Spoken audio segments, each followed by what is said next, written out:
ওম শান্তি। আজি 8 অক্টোবৰ 2021 বাবাৰ মধুৰ মহাবাক্য।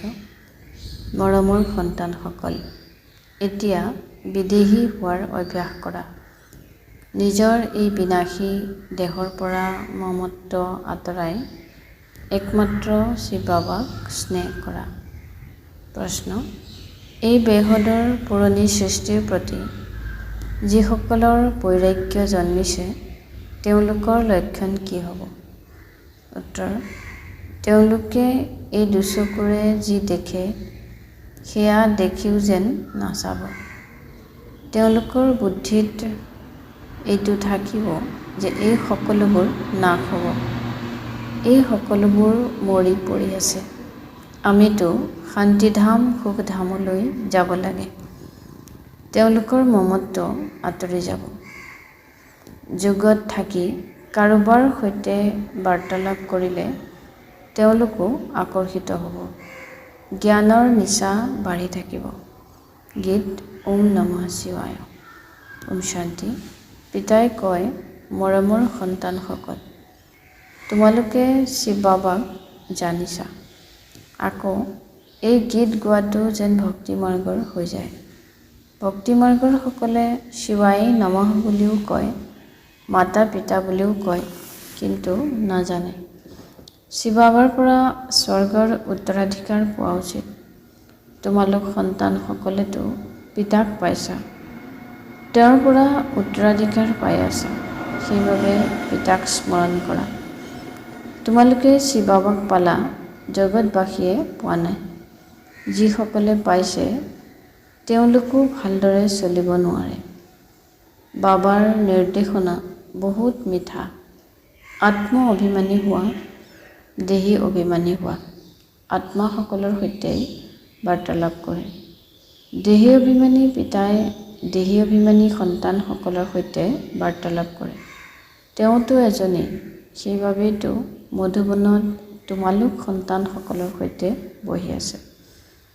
তোমালোক সন্তানসকলে জানা যে যথাযথ পিতা আহিছে পঢ়াবলৈ। এই পঢ়া শিৱ বাবাৰ বাহিৰে আন কোনেও পঢ়াব নোৱাৰে। ব্ৰহ্মায়ো নোৱাৰে, বিষ্ণুৱেও নোৱাৰে। ইয়াতো পিতাইহে আহি পতিতসকলক পাৱন কৰি তোলে, অমৰ কথা শুনায়। সেয়াও ইয়াতেই শুনাব, অমৰনাথততো নুশুনাব, নহয় জানো? এই অমৰ কথাই সত্যনাৰায়ণৰ কথা।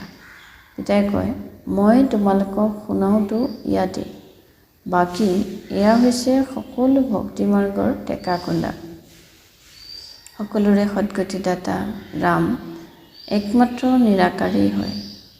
তেওঁৱেই পতিত পাৱন, জ্ঞানৰ সাগৰ, শান্তিৰ সাগৰ হয়। তেওঁ আহে তেতিয়া, যেতিয়া বিনাশৰ সময় হয়। গোটেই জগতৰ গুৰুটো একমাত্ৰ পৰমপিতা পৰমাত্মাই হ'ব পাৰে। তেওঁ নিৰাকাৰ হয়, নহয় জানো? দেৱতাসকলকো মনুষ্য বুলি কোৱা হয়, কিন্তু তেওঁলোক দৈৱী গুণধাৰী মনুষ্য, সেইবাবে তেওঁলোকক দেৱতা বুলি কোৱা হয়। তোমালোকে এতিয়া জ্ঞান পাইছা।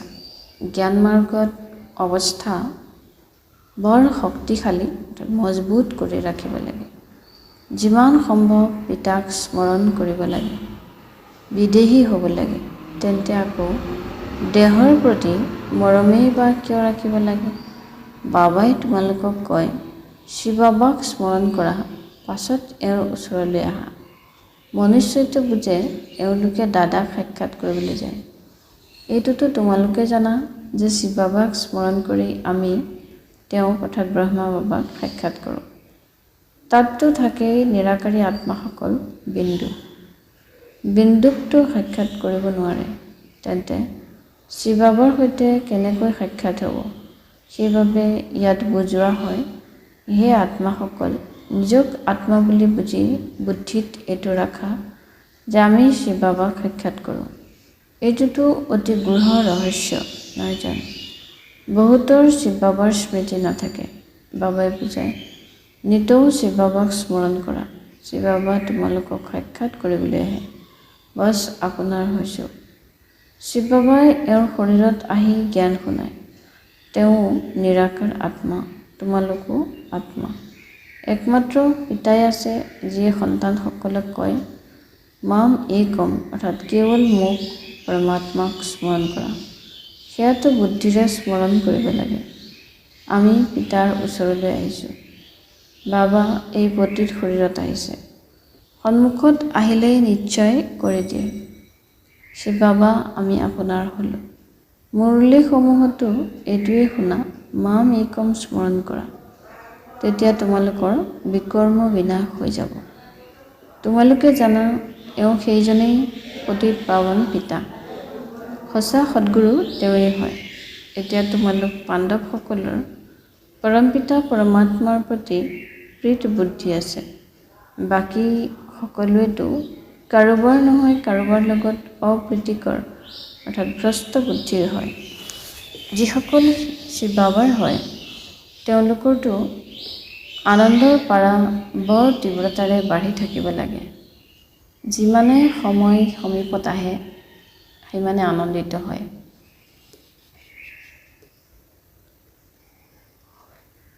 আমাৰ এতিয়া 84 জন্ম পূৰা হ'ল। এতিয়া এয়া হৈছে অন্তিম জন্ম। আমি নিজৰ ঘৰলৈ যাওঁ। এই শ্ৰীৰ চিত্ৰটো বৰ ভাল, ইয়াত স্পষ্টকৈ আছে। গতিকে সন্তানসকলে গোটেই দিন বুদ্ধি চলাব লাগে। চিত্ৰ তৈয়াৰ কৰোঁতাসকলেতো বিচাৰ সাগৰ বহুত মন্থন কৰিব লাগে। যিসকল মুৰব্বী তেওঁলোকৰ বিচাৰ চলিব লাগে। তোমালোকেতো প্ৰত্যাহ্বান জনোৱা সত্যযোগী শ্ৰেষ্ঠচাৰী দৈবী ৰাজ্যত 9 লাখ হ'ব। কোনোবাই কয় ইয়াৰ কি প্ৰমাণ আছে? কোৱা যে এয়াতো বোধ শক্তিৰ কথা নহয় জানো? সত্যযুগত বৃক্ষ অৰ্থাৎ মনুষ্য সৃষ্টিৰ বৃক্ষ সৰু হ'বই। ধৰ্মও এটা, গতিকে মনুষ্যও কম হ'ব। চিৰিত গোটেই জ্ঞান আহি যায়, যেনেকুৱা এই কুম্ভকৰ্ণৰ চিত্ৰখন। গতিকে এইটো এনেকুৱাকৈ অংকন কৰিব লাগে। ব্ৰহ্মকুমাৰীসকলে জ্ঞান অমৃত পান কৰায়। তেওঁলোকে বিষ অৰ্থাৎ বিকাৰ বিচাৰে। বাবাই মুৰলীত সকলো নিৰ্দেশনা দি থাকে। প্ৰতিখন চিত্ৰৰ বুজনি অতি উত্তম। লক্ষ্মী নাৰায়ণৰ চিত্ৰৰ ওপৰত ক'বা এই ভাৰত স্বৰ্গ আছিল, এক ধৰ্ম আছিল, তেন্তে কিমান মনুষ্য হ'ব? এতিয়া কিমান ডাঙৰ বৃক্ষ হৈ গ'ল, এতিয়া বিনাশ হ'ব। পুৰণি সৃষ্টিক পৰিৱৰ্তন কৰোঁতা একমাত্ৰ পিতাই। 4-5খন চিত্ৰ হৈছে মুখ্য, যাৰ দ্বাৰা যিকোনো লোককে তৎক্ষণাৎ কাৰে আঘাত কৰিব। নাটক অনুসৰি দিনে প্ৰতিদিনে জ্ঞানৰ পইণ্টবোৰ গূঢ় হৈ গৈ থাকে। তেন্তে চিত্ৰবোৰতো পৰিৱৰ্তন হ'ব। সন্তানসকলৰ বুদ্ধিটো পৰিৱৰ্তন হয়। আগতে এইটো জানো বুজি পাইছিল যে শিৱ বাবা বিন্দু? এনেকৈ জানো ক'ব যে প্ৰথমে এনেকৈ কিয় কোৱা নাছিল? পিতাই কয় সকলোবোৰ কথা আগতীয়াকৈ জানো বুজোৱা হয়। পিতা জ্ঞানৰ সাগৰ, সেয়েহে জ্ঞান দিয়ে থাকিব, সংশোধন হৈ থাকিব। আগতীয়াকৈ জানো ক'ম, নহ'লেতো কৃত্ৰিম হৈ যাব। অকস্মাৎ কোনো ঘটনা ঘটি থাকিব, তেতিয়া নাটক বুলি ক'ব। এনেকুৱা নহয় যে এয়া হ'ব নালাগে। মাম্মাটো অন্তিমলৈকে থাকিব লাগিছিল, তেন্তে মাম্মা কিয় গুচি গ'ল? নাটকত হ'ল সেয়া সঠিক। বাবাইও যি ক'লে সেয়া নাটক অনুসৰি ক'লে।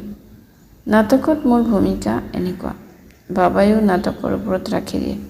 মনুষ্যই কয় ঈশ্বৰৰ নিয়তি, ঈশ্বৰে কয় নাটকৰ নিয়তি। ঈশ্বৰে ক'লে নে এওঁ ক'লে নাটকত আছিল। কোনো ওলোটা কাম হৈ গ'ল নাটকত আছিল, পুনৰ ঠিক হৈ যাব। আৰোহণৰ কলা নিশ্চয় আছে, উচ্চলৈ যায়, কেতিয়াবা অস্থিৰ হৈ যায়। এই সকলোবোৰ মায়াৰ ধুমুহা।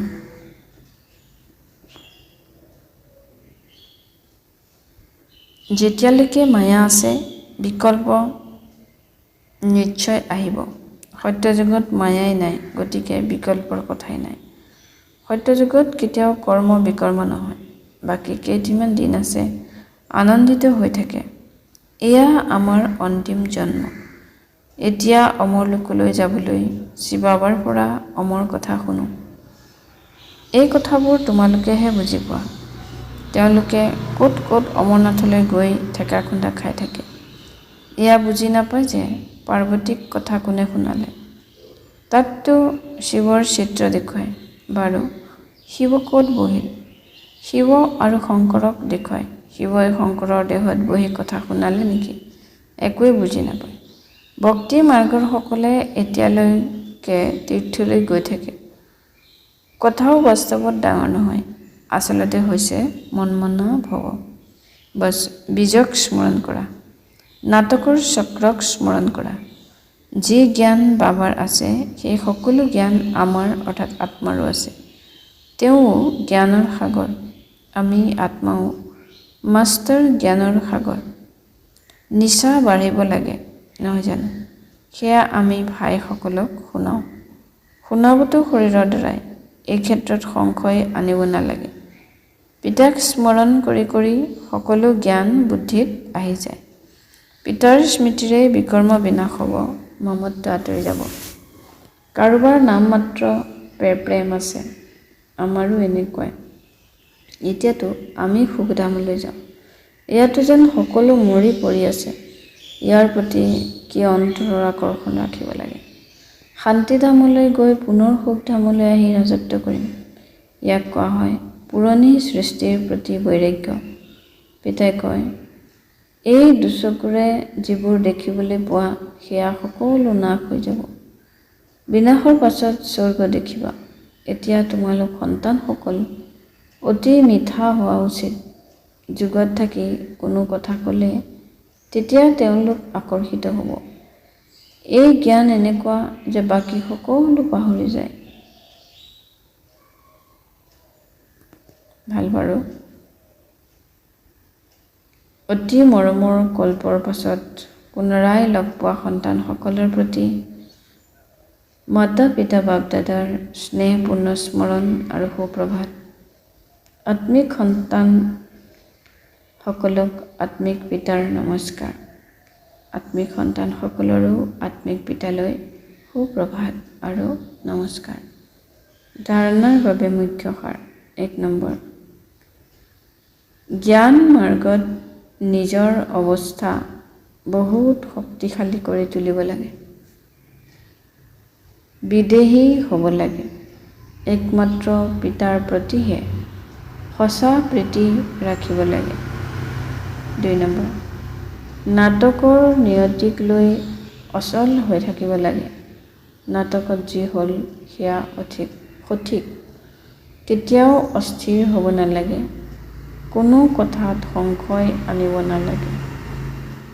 প্ৰদান, দাতা হৈ প্ৰতিটো ছেকেণ্ডত প্ৰতিটো সংকল্পত দান দিওঁতা, উদাৰ চিতীয়া মহাদানী হোৱা।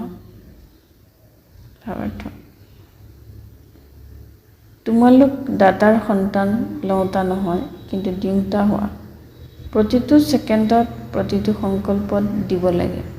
যেতিয়া এনেকুৱা দাতা হৈ যাবা তেতিয়া কোৱা হ'ব উদাৰ চিতীয়া মহাদানী। এনেকুৱা মহাদানী হ'লে মহান শক্তিৰ প্ৰাপ্তি স্বতঃ হয়। কিন্তু দিবলৈ নিজৰ ভঁৰাল ভৰপূৰ হোৱা উচিত। যি ল'বলগীয়া আছিল সেয়া সকলোবোৰ লৈ ল'লা, বাকী থাকিল দিবলৈ। সেয়েহে দি গৈ থাকা। দি থাকিলে আৰু অধিক ভঁৰাল ভৰপূৰ হৈ যাব। শ্লোগান, প্ৰতিটো বিষয়ত সম্পূৰ্ণ নম্বৰ জমা কৰিবলৈ হ'লে গম্ভীৰতাৰ গুণ ধাৰণ কৰা। মাতেশ্বৰীজীৰ অমূল্য মহাবাক্য। 1 নম্বৰ, নিৰাকাৰ পৰমাত্মাৰ সংৰক্ষিত শৰীৰ হৈছে ব্ৰহ্মাৰ শৰীৰ। এইটোতো নিজৰ পূৰা নিশ্চয় আছে যে পৰমাত্মাই নিজৰ সাকাৰ ব্ৰহ্মাতনৰ দ্বাৰা আহি পঢ়াই আছে। এই কথাৰ ওপৰত বহুত জিজ্ঞাসুৱে প্ৰশ্ন সোধে। অমৃতবেলাৰ সময়ত যেতিয়া নিৰাকাৰ পৰমাত্মা নিজৰ সাকাৰতনত প্ৰৱেশ কৰে তেতিয়া সেই সময়ত শৰীৰত কি পৰিৱৰ্তন হয়? তেওঁলোকে সোধে যে তোমালোকে সেই সময়ত বহি লক্ষ্য কৰানে কেনেকৈ পৰমাত্মা আহে? ইয়াৰ ওপৰত বুজোৱা হয় যে পৰমাত্মা প্ৰৱেশ কৰাৰ সময়ত এনেকুৱা নহয় যে সেই শৰীৰটোৰ কোনো নয়ন মুখমণ্ডল সলনি হৈ যায়। কিন্তু যেতিয়া আমি ধ্যানত যাওঁ তেতিয়া নয়ন মুখমণ্ডল সলনি হৈ যায়। কিন্তু এই সাকাৰ ব্ৰহ্মাৰ ভূমিকাই গুপ্ত। যেতিয়া পৰমাত্মা এওঁৰ শৰীৰত আহে তেতিয়া কোনেও গম নাপায়।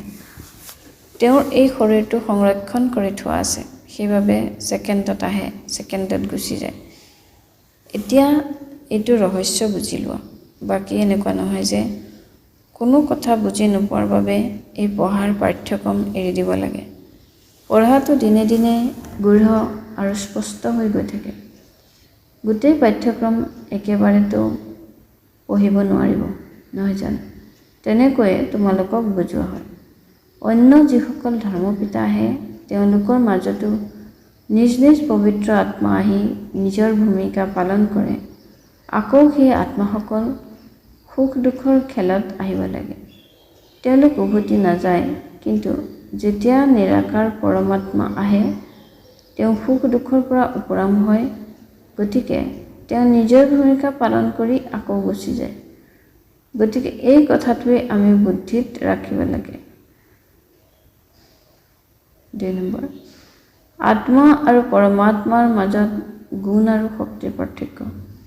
আত্মা আৰু পৰমাত্মাৰ ভিন্নতা ইয়াৰ ওপৰত বুজোৱা হয় যে আত্মা আৰু পৰমাত্মাৰ ৰূপ একেধৰণৰ জ্যোতিৰূপ। আত্মা আৰু পৰমাত্মাৰ আকাৰ একেই। বাকী আত্মা আৰু পৰমাত্মা গুণ আৰু শক্তিৰ মাজত পাৰ্থক্য নিশ্চয় আছে। এতিয়া এয়া যিমানবোৰ গুণ আছে সেই সকলো মহিমা হৈছে পৰমাত্মাৰ।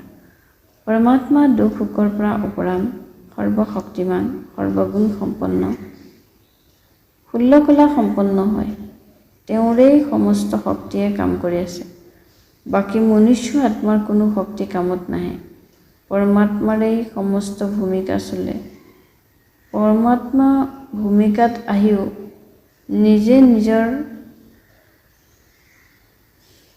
নিজে উপৰাম হৈ থাকে, কিন্তু আত্মা ভূমিকাত আহি ভাৱৰীয়াৰ ৰূপত আহি যায়। পৰমাত্মা ভূমিকাত আহিও কৰ্ম বন্ধনৰ পৰা উপৰাম হয়। আত্মা ভূমিকাত আহি কৰ্ম বন্ধনৰ বশ হৈ যায়। এয়াই হৈছে আত্মা আৰু পৰমাত্মাৰ মাজত অন্তৰ বা ভিন্নতা। ভাল বাৰু, ওম শান্তি।